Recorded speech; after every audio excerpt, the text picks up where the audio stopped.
Bible సమయం గంభీర సమయం వచన పరంపర ధ్యానాంశ సమయం. బైబిల్ సమయం గంభీర సమయం దైవ సన్నిధికి అనుబంధ సమయం. బైబిల్ సమయం,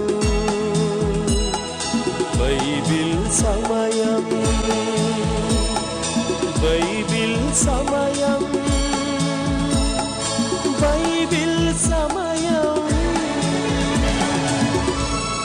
సొలొమోను సూక్తుల గ్రంథం, సామెతల గ్రంథం, సర్వలోకానికి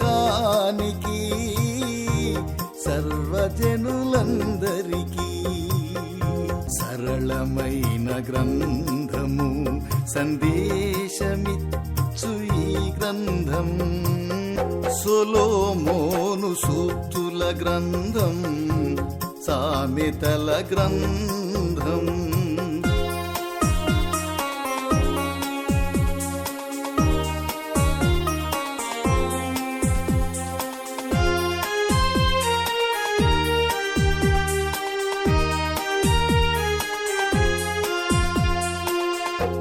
బాలురు యౌవనులు, కన్యకలు వృద్ధులు, రాజులు అధిపతులు, భక్తులు సేవకులు అనుసరించదగినట్టి ఆదర్శ గ్రంథమిది. ఉపదేశమంగీకరించిన సురక్షితముగా నుందురు. కీడు వచ్చునన్న భయము లేక నెమ్మదిగా నుందురు. సొలొమోను సూక్తుల గ్రంథం, సామెతల గ్రంథం. దేవుని నామానికి మహిమ కలుగును గాక. బలహీనులని బలపరిచి అధైర్యంగా ఉన్న వారిని ధైర్యపరిచే దేవుడు, మన యందు ఎల్లప్పుడూ మేలు చేయుటకు యెహోవా మనతో ఉండే దేవుడు నామాన్ని బట్టి మీ అందరికీ శుభాశీస్సులు. ఎలా ఉన్నారు? బాగున్నారా? ఈరోజు ఈ రక్షణ సువార్త విని మన జీవితాల్లో దేవుడు ఉన్నారు అనే ధైర్యం తెచ్చుకునే గొప్ప అవకాశాన్ని ఈ రక్షణ సువార్త విని రక్షణ పొందడం ద్వారా కలిగించిన మిస్టర్ అండ్ మిస్సెస్ సతీష్ గారు, రాణి గారు, వనపర్తి డిస్టిక్ వాస్తవులు, వారి కొరకు మనం ప్రత్యేకంగా ప్రార్థిస్తాం. మహోన్నతుడా, జీవం కలిగిన మా దేవ, జీవాధిపతి, అధైర్యంగా ఉన్న వారిని ధైర్యపరిచే దేవుడివి, మా తోడుండి ప్రవ్వా మా జీవితాల్లో మేలు కోరే దేవుడుగా ఉన్నందుకు మీకు స్తుతులు స్తోత్రాలు మేము చెల్లించుకుంటున్నాము తండ్రి. క్రీస్తు వాక్యం మాలో సమృద్ధిగా ఉండేటట్టు ప్రవ్వా క్రీస్తుని లోకంలోకి పంపించి మా కొరకు ప్రాణత్యాగం చేసిన దేవా మీకెంతో వందనాలు, కృతజ్ఞతలు మేము చెల్లించుకుంటాం. ఈ సమయంలో సతీష్ గారిని, రాణి గారిని, వారు వనపర్తి డిస్టిక్ వాస్తవ్యులు ప్రవ్వా వారి కొరకై ప్రత్యేకంగా ప్రార్థిస్తున్నాం. వారి బిడ్డలు శామ్యుయల్, స్టీవెన్ కొరకై, వారి ఆరోగ్యం కొరకై, భవిష్యత్తు కొరకై, కుటుంబం అంతా క్షేమం కొరకే ప్రత్యేకంగా ప్రార్థించమన్నారు తండ్రి.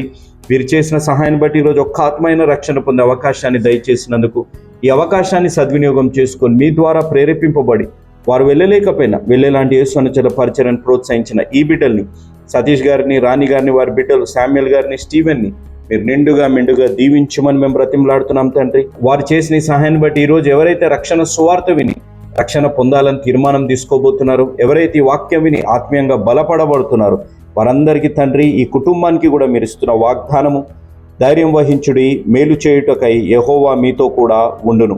దినవృత్తాంతుల 2వ గ్రంథం 19వ అధ్యాయం 11వ వచనం. అదేవిధంగా మా అందరికి ఇస్తున్న ఆజ్ఞ, క్రీస్తు వాక్యం మీలో సమృద్ధిగా నివసించనీయుడి. కొలసీలకు రాసిన పత్రిక 3వ అధ్యాయం 16వ వచనం. తండ్రి ఈ ఆజ్ఞ అనుసారంగా మేమందరం జీవిస్తే మా జీవితాలు అధైర్యపడకుండా ప్రవ్వా మీరు ఎల్లప్పుడూ మా జీవితాలు మీ యందు ధైర్యం తెచ్చుకొని ఉంటే మా జీవితాలు మేలు చేయుటకు ఎప్పుడు యెహోవా మాతో కూడా ఉండునని ఆత్మీయ సత్యాన్ని గ్రహించి మా జీవితాన్ని మేము ముందు కొనసాగే ఆత్మీయ అనుభవంలోకి నన్ను మమ్మల్ని నడిపించి బలపరిచి దీవించి ఆశీర్వదించుమని యేసు నామం అడిగి వేడుకుంటున్నాము తండ్రి, amen. Good evening, praise the Lord. దేవుని నామానికి స్తోత్రం. సకాలానికి వచ్చిన మీ అందరికీ నా ప్రత్యేక ధన్యవాదాలు. ఇంకా కొంతమంది రాలేదనుకుంటాను. బెడ్రూమ్లో ఉండి ఉండవచ్చు, వంటగదిలో ఉండి ఉండవచ్చు. అందరినీ దయచేసి పిలవండి. ఈ దినాల్లో ఏ సమయంలో అయినా యవనస్తులను చూస్తూ ఉంటే ఫోన్కి అతుకుపోతున్నారా అన్నట్టు అనిపిస్తుంది.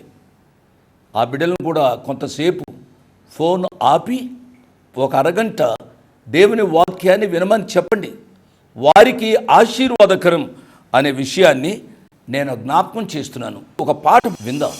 లోకం శాశ్వతమని భ్రమపడుతున్నావా? నీ మోహపు చూపులతో కలలు కంటున్నావా?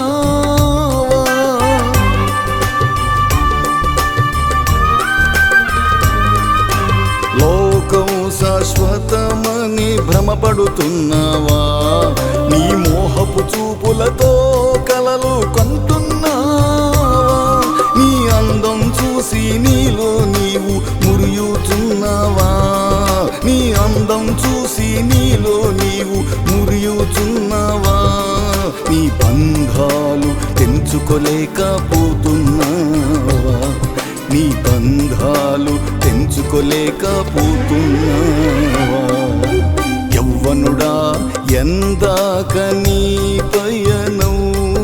ఈ రంగుల వలయంలో నీవు చిక్కుకున్నావా?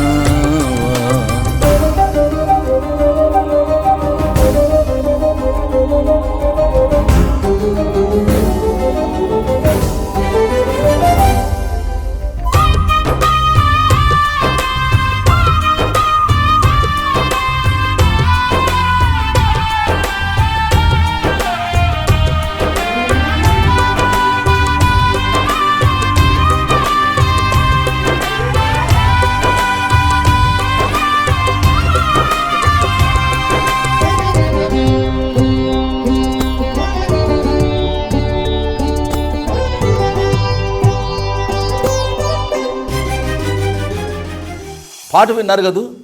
ఇక నేను ప్రార్థన చేస్తాను. దయచేసి వీలున్న వారు మోకరించండి, ప్రార్థనలో నాతో ఏకీభవించండి. కృపా సత్య సంపూర్ణుడు అయిన మా ప్రియ పరలోకపు తండ్రి, వందనాలు, స్తోత్రాలు. ఉదయకాలం నుండి ఈ సమయం వరకు మీ సన్నిధి, మీ సహవాసము, మీ సంతోషాన్ని మీరు మాకు అనుగ్రహించారు. కొన్ని కుటుంబాల్లో విషాదము అలుముకున్నప్పుడు కూడా ప్రభువా మీరు కాపాడిన విధానం కొరకై వందనాలు, స్తోత్రాలు నాయనా. మరి కొన్ని కుటుంబాల్లో మరణాలు సంభవించి ఉండవచ్చు. మా ప్రియ ప్రభువా ఆదరించండి, ధైర్యపరచండి నాయనా. సామెతల గ్రంథ ధ్యానాల ద్వారా అనేక రీతులుగా మీరు మాతో మాట్లాడుతున్నారు, మమ్మల్ని హెచ్చరిస్తున్నారు, సరిదిద్దుతున్నారు, ఆదరిస్తున్నారు నాయనా. మీ వాక్యం కొరకై మీకే స్తోత్రాలు నాయనా. ఈ రాత్రి కూడా మాతో మాట్లాడండి, మమ్మలను సరిచేయండి ప్రభువా. మీ కుమారుడు, మా రక్షకుడు యేసు ప్రభువారిని సరైన రీతిగా అర్థం చేసుకునే కృప దయచేయండి నాయన. మహిమ పొందండి. మీ చేతులకు మమ్మల్ని అప్పగించుకుంటూ యేసు ప్రభువారి ఉన్నతమైన నామమున స్తోత్రం చెల్లించి వేడుకున్నాము తండ్రి. ఆమేన్, ఆమేన్ అని చెప్పిన మీ అందరికీ నా ప్రత్యేక వందనాలు. అమ్మా, నీ ఆరోగ్యం ఎలా ఉందమ్మా? ఏమి ఆరోగ్యం? ఈ మధ్యలో అసలు ఆరోగ్యం సరిగ్గా లేదు. ఆయన కూడా ఎందుకో సరిగ్గా ఇంటి పట్టు ఉండడం లేదు. ఏ అలవాటుకు గురి అయ్యాడో నాకైతే తెలియదు. ఏమైనా అంటే కొడతాడు, తిడతాడు, చేదరించుకుంటాడు. చాలా బాధగా ఉంది అని కొంతమంది బిడ్డలు చెబుతూ ఉంటే హృదయం చెలదరిస్తుంది. కొంతమంది మగబిడ్డలు కూడా చెబుతూ ఉంటారు, ఎప్పుడు చూసినా ఆమె చికాకుగా ఉంటుంది, ఎవరితోనూ మాట్లాడదు, ఒక ముచ్చు టైపు. ఏమి చేయాలి, నేను ఎంతో సర్దుకోవాలి అని నేను ఆశపడతాను, కానీ ఆమె స్వభావము ఆ రీతిగా ఉంది. ఇంట్లో సరైన శాంతి, సమాధానం, సంతోషం ఉండదు అని కొంతమంది మగబిడ్డలు చెబుతూ ఉంటారు. అమ్మ, కుటుంబము ఒక సముద్రం లాంటిది. ఈ సముద్రంలో అనేక తరంగాలు సెలరేగుతూ ఉంటాయి. అటువంటి పరిస్థితుల్లో కంగారు పడవద్దు. దరికి చేర్చేవాడు ఆ ప్రియ ప్రభువే. కెరటాల మధ్య, అనేక క్లిష్ట పరిస్థితుల మధ్య మనను కాపాడుతాడు. ఒకానొక సమయంలో బిలీ గ్రహం గారు చెప్పారు, సముద్రం ఘోషిస్తూ ఉంది, చాలా బీభత్సంగా ఉంది, గాలి తుఫాను. అటువంటి పరిస్థితుల్లో ఒక పెద్ద చెట్టు ఉంది. ఆ చెట్టు మీద ఒక పిట్ట ఉంది. ఆ పిట్ట మాత్రం ఎంతో నిర్మలంగా నిశ్చింతగా ఉంది. అవును, మన జీవితాల్లో కూడా సముద్ర తరంగాలు వంటి సమస్యలు మన యొక్క జీవితాల్లో చెలరేగుతున్నప్పుడు నెమ్మదిగా ఉండే అనుభవంలోనికి రావాలి. పదే 23వ కీర్తనను మీకు జ్ఞాపకం చేస్తూ ఉంటాను. కీర్తనాకారుడు ఏమన్నాడు? గాఢాంధకారపు లోయలలో నేను సంచరించినను, ఏ అపాయమునకు భయపడను. నా ప్రియ బిడ్డలారా, తన ఆరోగ్యం క్షీణించింది. తన సొంత కుమారుడే తన మీద తిరుగుబాటు చేశాడు. పరిస్థితులు బాగుగా లేవు. అటువంటి గాఢాంధకారపు లోయల అనుభవంలో కూడా మీ దుడ్డు కర్ర, మీ దండం నన్ను ఆదరిస్తుంది అనే నమ్మకం నాకుంది నాయనా. ఇదివరకు నేను కృపాక్షేమాలు వెంబడి పరిగెత్తుకుని వెళ్ళాను, కానీ ఇప్పుడు ఆ కృపాక్షేమాలే నన్ను వెంబడిస్తాయి అనే నమ్మిక నా యొక్క జీవితంలో ఉంది నాయన. నా ప్రియ బిడ్డలరా, విశ్వాసమునకు కర్త, దానిని కొనసాగించువాడు ఆ ప్రియ ప్రభు. ఆ ప్రియ ప్రభు మీద ఆనుకోవాలి అని నేను మనవి చేస్తున్నాను. ఎవని మనస్సు ఆయన మీద ఆనుకొనునో అట్టి వానికి ఆయన పూర్ణ శాంతి గలవానిగా చేస్తాడు అనే విషయాన్ని మీరు మర్చిపోవద్దు. మంచిది, దేవుని యొక్క వాక్య ధ్యానంలోకి వెళదాం. సామెతల గ్రంథం 30వ అధ్యాయము 4వ వచనాన్ని మరొకసారి చదువుతున్నాను. ఆకాశమునికెక్కి మరలా దిగినవాడెవడు? తన పిడికళ్లతో గాలిని పట్టుకున్నవాడెవడు? బట్టలో నీళ్లు మూట కట్టినవాడెవడు? భూమి యొక్క దిక్కులన్నిటినీ స్థాపించిన వాడెవడు? ఆయన పేరేమో, ఆయన కుమారుని పేరేమో నీకు తెలిసిన్నదా? పిల్లరా, ఈ విషయాల గురించి మానవుడు పరిశోధన చేస్తూ ఉన్నాడు. ఆకాశంలోని నక్షత్రాలకు వెళ్ళాలని, చంద్రుని మీదకు వెళ్ళాలని, చంద్రుని మీదకు వెళ్ళిన ఆయన చెప్తున్నాడు, చంద్రుని మీదకి నేను వెళ్ళాను, కానీ నేను తెచ్చింది కొన్ని రాళ్ళు మాత్రమే. ఆయన అంటున్నాడు, ఆకాశమునకెక్కి మరలా దిగినవాడు ఎవడు? ప్రియులరా, మనం ఆలోచించాలి. ఈ మాటలన్నీ కూడా యేసు ప్రభు వారిని సూచిస్తున్నాయి అనే కంక్లూజన్లోనికి మనం రావాలి. ఒకసారి మీరు ఆలోచించండి. దేవుడే కానీ గాలిని తన చేతిలో పట్టుకుని కొద్దిసేపు బిగబడితే మన పరిస్థితి ఏ రీతిగా ఉంటుందో మనం ఆలోచించాలి. మనం ఎంతో తెలివైన వాళ్ళు, ఎంతో డబ్బు ఖర్చు పెడుతున్నాం, మన సమయాన్ని ల్యాబొరేటరీలో మనము వినియోగిస్తున్నాం, మనము గడుపుతున్నాం, మనం ఎన్నో పరీక్షలు చేస్తున్నాం, ఏదో సాధిస్తున్నాము అని మానవుడు అనుకుంటున్నాడు. మానవుడు సాధించేది ఏమి లేదు. దేవుని వాక్యానికి లోబడటం నేర్చుకునే వాళ్ళని ప్రభు పేరిట నేను జ్ఞాపకం చేస్తూ ఉన్నాను. 5వ వచనం, దేవుని మాటలన్నీ పుటము పెట్టబడినవే, ఆయనను ఆశ్రయించు వారికి ఆయన కేడము. దేవుని వాక్యము పుటము పెట్టబడింది. పుటము పెట్టబడిన ఈ దేవుని వాక్యాన్ని ఆశ్రయించాలి. దేవుని వాక్యం అంటే దేవుడే. ఆదెందు వాక్యముండెను, వాక్యము దేవుని యందుండెను, వాక్యమే దేవుడైండెను. ఆ వాక్యము శరీరధారిగా ఈ లోకంలోనికి యేసు ప్రభు వారిగా వచ్చారు. కాబట్టి ఆ వాక్యమైన యేసు ప్రభు వారిని మానవుడు స్వీకరించాలి. మానవుని యొక్క అంతరంగంలోనికి ఆ వాక్యమైన దేవునిని ఆహ్వానించాలి, ఆయనను ఆశ్రయించాలి. ఆయనను ఆశ్రయించు వారికి ఆయన కేడము. ప్రియులరా, ఒక సత్యాన్ని మీరు గమనించాలి, నేను గమనించాలి, మనమందరము గమనించాలి. ఆయనను ఆశ్రయించు వారికి ఆయన కేడము అనగా ఆయన కనికరము మన పట్ల ఎంతగా ఉందో మనం అర్థం చేసుకోవాలి. ఆయన అలా చూచాడు అనంటే మనం భస్మం అవుతాం. కానీ ఆ దీర్ఘశాంతము కలిగిన దేవుడు, ఆ ప్రేమామయుడు ఆయనను ఆశ్రయించు వారి పట్ల ఆయన ఎంతో శ్రద్ధ చూపుతున్నాడు, దయ చూపుతున్నాడు. కాబట్టి ఆయన నమ్మదగిన దేవుడు, ఆయన కనికరము కలిగిన దేవుడు. ఎట్ ది సేమ్ టైం ఆయన పరిశుద్ధుడైన దేవుడు. పరిశుద్ధుడైన దేవుడు అపరిశుద్ధమైన మానవుణ్ణి ప్రేమించడానికి ఈ లోకానికి వచ్చారు. మన కొరకు సిలువలో ప్రాణం పెట్టారు. ఆయన ప్రేమ త్యాగాన్ని మానవులుగా మనము అర్థం చేసుకునే వాళ్ళని ప్రభు పేరట నేను మనవి చేస్తున్నాను. ప్రతి విషయంలో అమ్మ బాబు ఆయనను ఆశ్రయించటం మనం నేర్చుకోవాలి.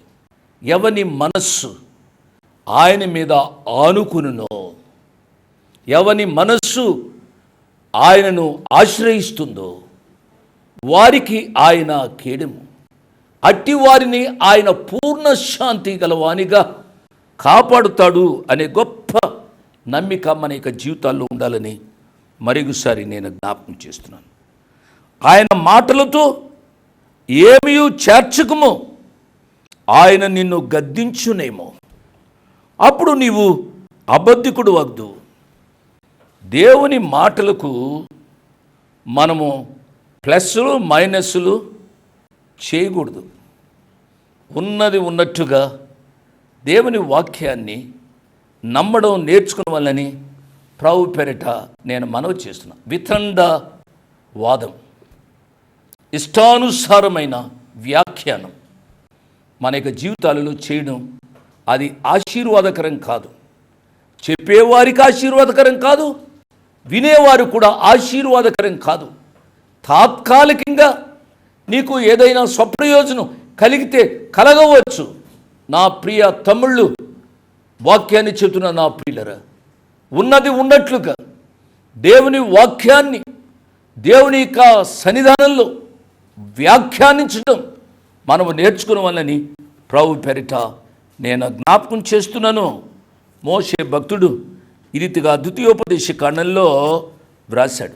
మీ దేవుడైన యెహోవా ఇచ్చిన ఆజ్ఞలను మీకు ఆజ్ఞాపించుచున్నాను, వాటిని గైకొనుటయందు నేను మీకు ఆజ్ఞాపించిన మాటతో దేనిని కలుపుకూడదు, దానిలో నుండి దేనిని తీసివేయకూడదు.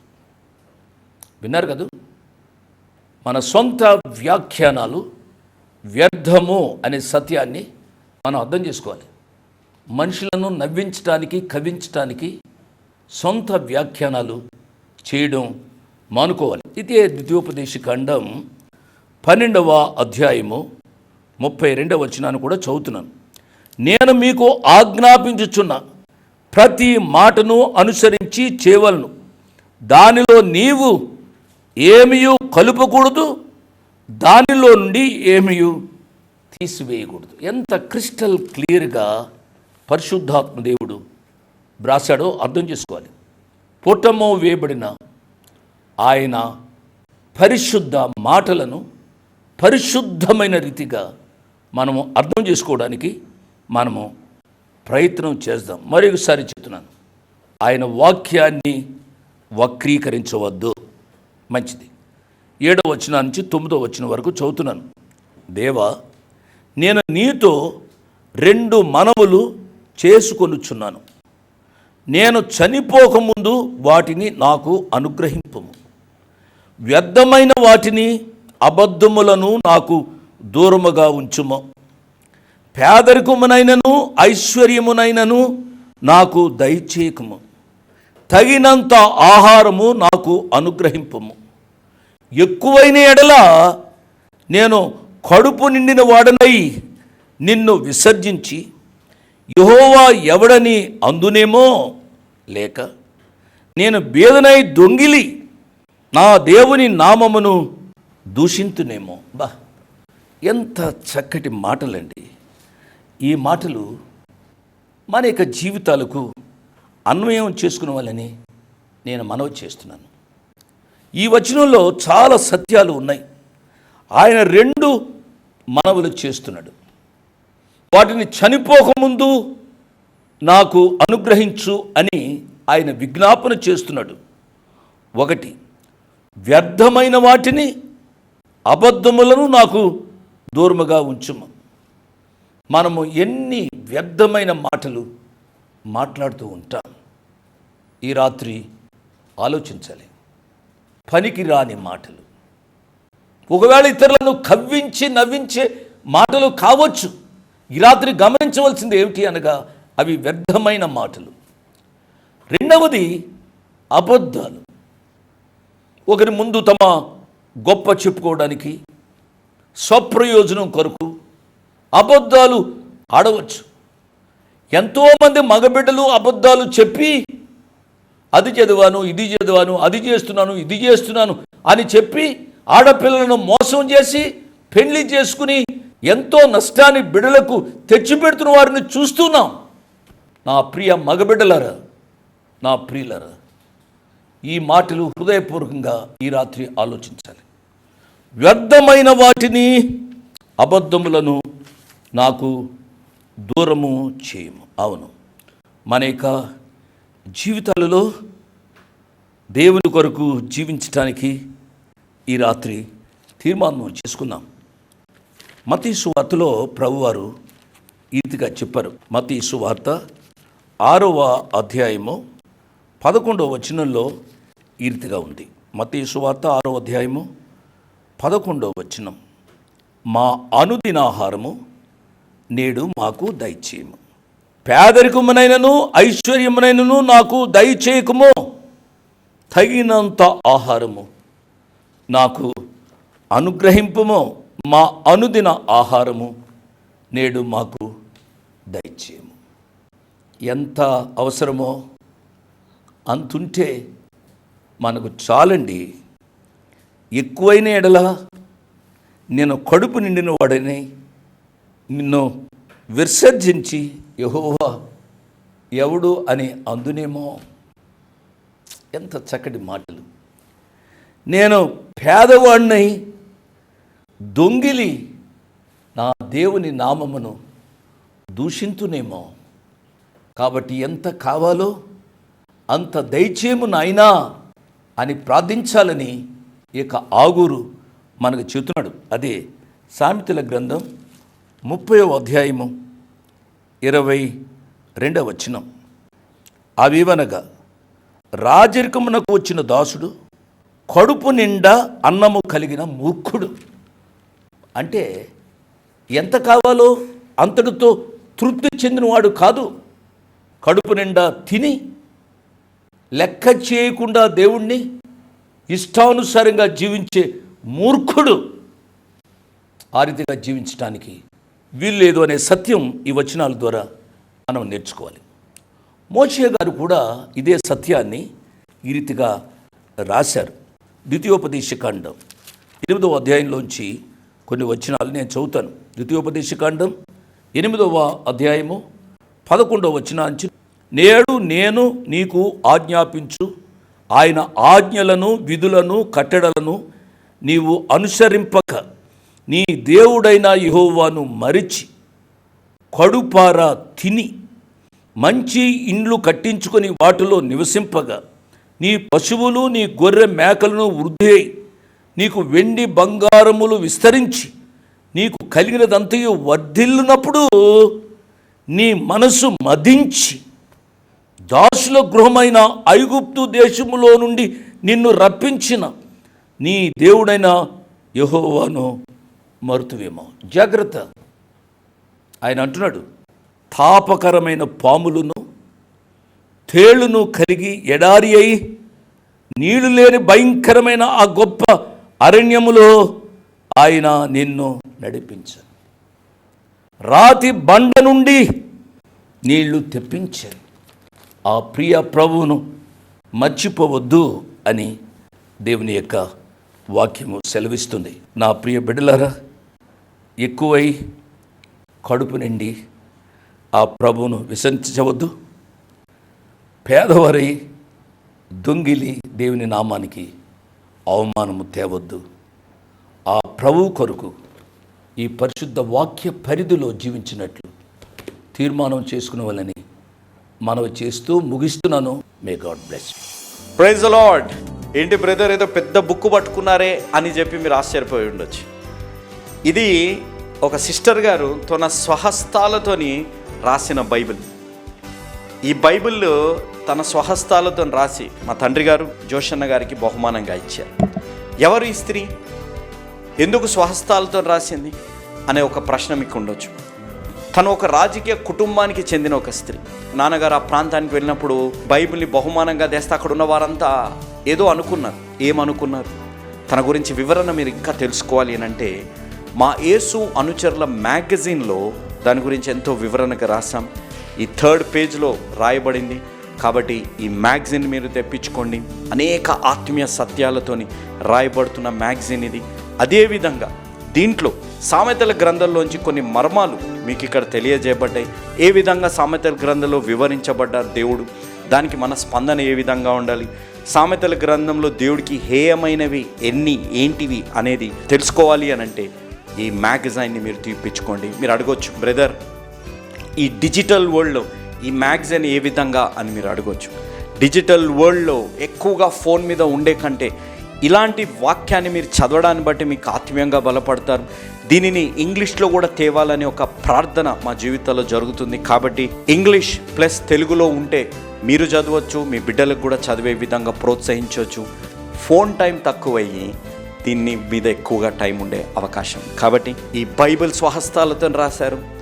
ఏ విధంగా రాశారు, ఏమి అనుకున్నారు, ఏ విధంగా ఉంది అని తెలుసుకోండి. దీంట్లో ఉన్న అనేక మంది సేవకులు రాసిన ఆత్మీయ సత్యాలను మీరు తెలుసుకోమనేది నా మనవి. మీరు తెప్పించుకోవాలి అని అనుకుంటే ఈ మ్యాగజైన్ని ఈ కింద ఉన్న ఫోన్ నెంబర్స్కి మీరు ఫోన్ చేయండి. దీని విలువ ఎంత, ఏ విధంగా మీకు అందబడుతుంది, ప్రతి నెల ఈ మ్యాగజైన్ మీకు అందబడుతుంది అనే వివరాలు మీరు తెలుసుకోండి. ఈ ఫోన్ నెంబర్స్కి మీరు తెలియజేయండి. దేవుడు మిమ్మల్ని దీవించి ఆశీర్వదించునుగాక. ఆమెన్. Praise the Lord. మీ ముందుకు రావడానికి ఒక ప్రాముఖ్యమైన కారణం, మేము ఈ టీవీ పరిచర్యని ఎందుకు ప్రారంభించాం, ప్రాముఖ్యంగా తండ్రి అయిన నాన్నగారు, కీర్తిశేషులైన నాన్నగారు జోషన్న గారు ఎందుకు ప్రారంభించారు అనేది వారి మాటల్లోనే విందాం. ఈ కార్యక్రమాన్ని నిర్వహించడానికి నేను ఎంతో ధైర్యం చేశాను అనే విషయాన్ని జ్ఞాపకం చేస్తున్నాను. డబ్బుండి కార్యక్రమాన్ని ప్రారంభించలేదు.